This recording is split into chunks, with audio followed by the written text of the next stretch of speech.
The Downtown Vancouver Business Improvement Association is proud to support BIV's daily Coping with COVID podcast series. And now that there is a plan to safely restart BC, we hope you'll join us in supporting your favorite local businesses. From restaurants to retail, our downtown businesses need us now more than ever. Thanks everyone and stay safe. Welcome to Coping with COVID-19. I'm Haley Wooden. Thanks so much for watching. My guest today, Kristina Elkhazin. She is the head of industry for retail with Google Canada. Kristina, thanks so much for coming on our show. Thank you very much for having me, Haley. We know obviously in this pandemic, retail has been significantly impacted by restrictions in place across the country. What are some of the things you've been hearing from your retail partners or customers at Google? Yeah, you're absolutely right that we're seeing a big change in how retail has to go to market these days. I think in the first phase of this pandemic, what we saw was in crisis mode, a lot of retailers figuring out how to accelerate their online channels. Obviously, as a result of not being able to shop in store, small businesses, medium businesses, large businesses in Canada had to really figure out how they accelerate digital as a channel of revenue for themselves. And so in that phase, we certainly have seen an acceleration in e-commerce. And now, as businesses are starting to open up, particularly in BC, we hear retailers moving into this rebound and recovery phase where they're now thinking about the long term.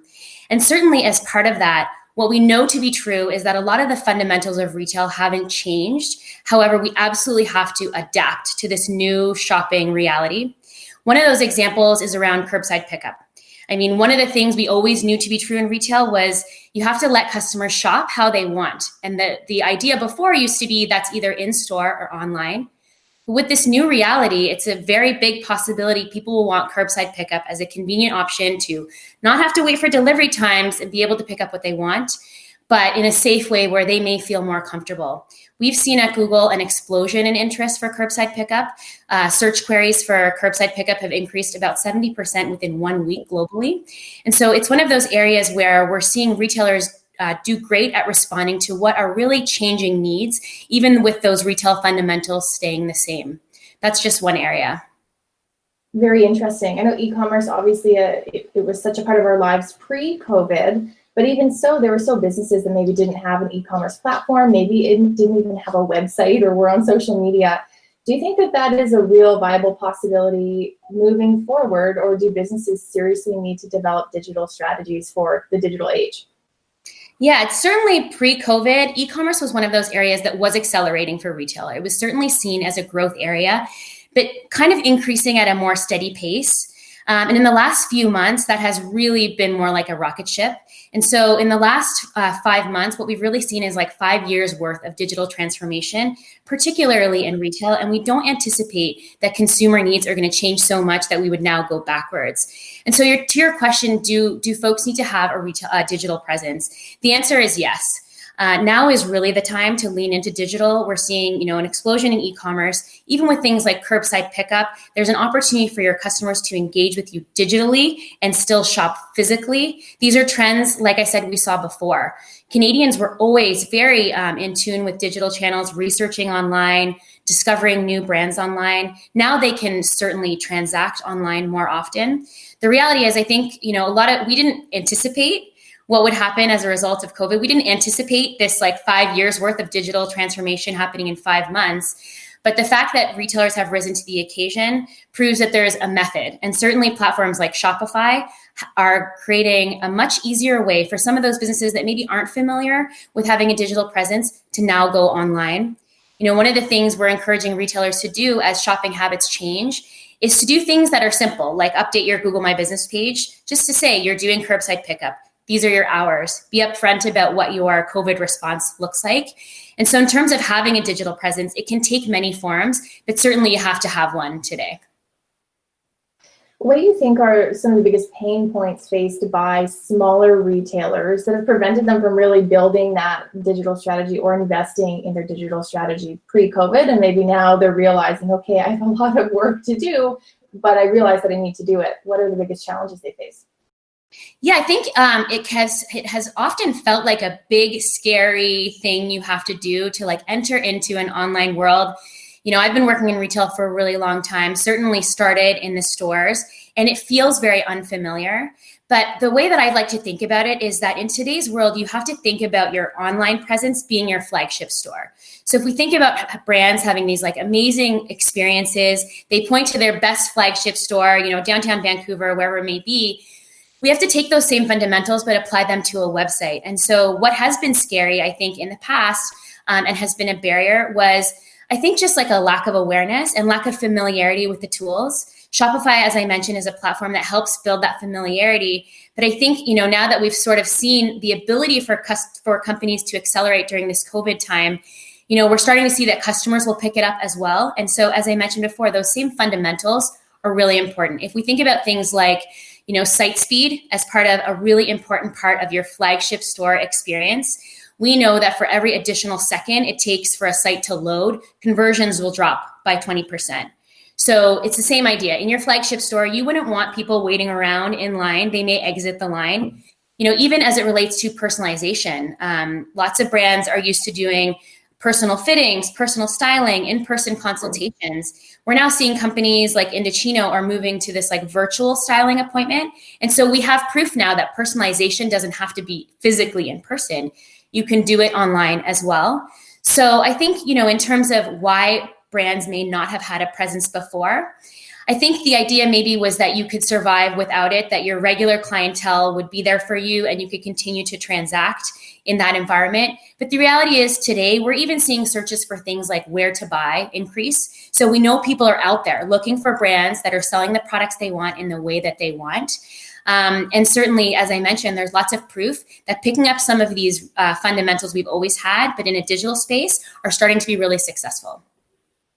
Are we starting to see businesses in retail that maybe we wouldn't traditionally think that they could survive as an e-commerce platform, let's say a coffee shop, start to consider how they can complement their in-person experience with an online experience? Yeah, absolutely. I've been really surprised by some of the innovation that we're seeing.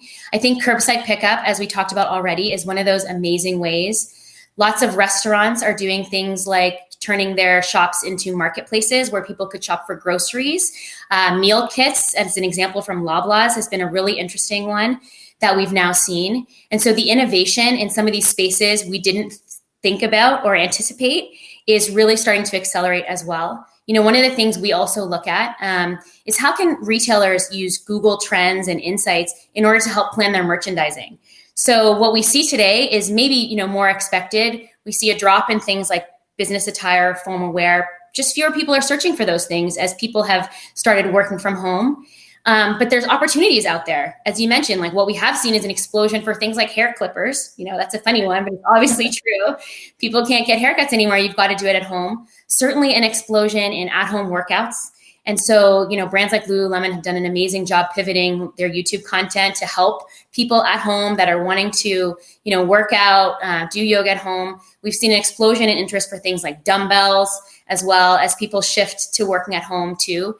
So I think this new reality has created a lot of what were unanticipated consumer demands, and doing things like using Google Trends really helps companies understand like what is it that customers are looking for and how can we potentially start to play as part of some of that innovation we talked about. So building off of that, and I know earlier you mentioned updating a Google page would be a good first step, but what are some of the other first steps or best practices for businesses trying to figure out this new space?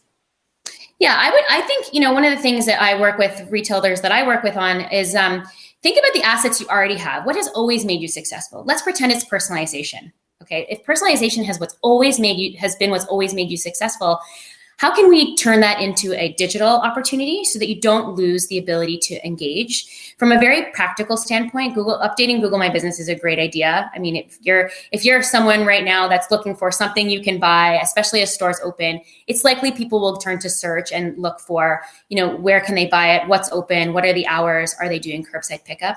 So that's certainly one really simple way. I think the second thing is to think about what's the offering you'd like to have online. You certainly don't have to have your full offering, and you may want to pivot your assortment. So as another example, masks obviously have exploded in interest. And so we see companies that like Herschel, who traditionally made backpacks, are selling masks online.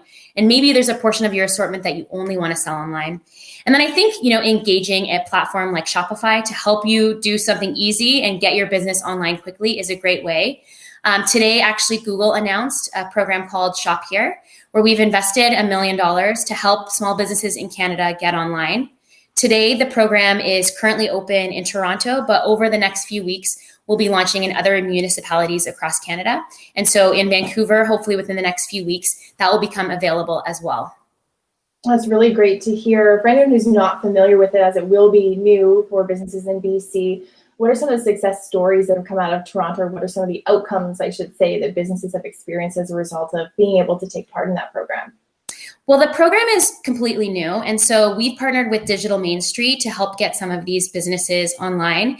We're looking forward to seeing some of the successes of what businesses will be able to do. But to your point earlier, we have seen some businesses like cafes be able to go online and now be able to engage a customer base that they had completely had to walk away from as a result of being in this crisis phase of the pandemic, for sure. Great, Kristina, pleasure having you on our show. Thanks so much for coming on with your insight. Thanks, Haley. That's Kristina Elkhazin, head of the retail industry with Google Canada, and this has been Coping with COVID-19. Thanks so much for watching. We'll be back with a new video tomorrow.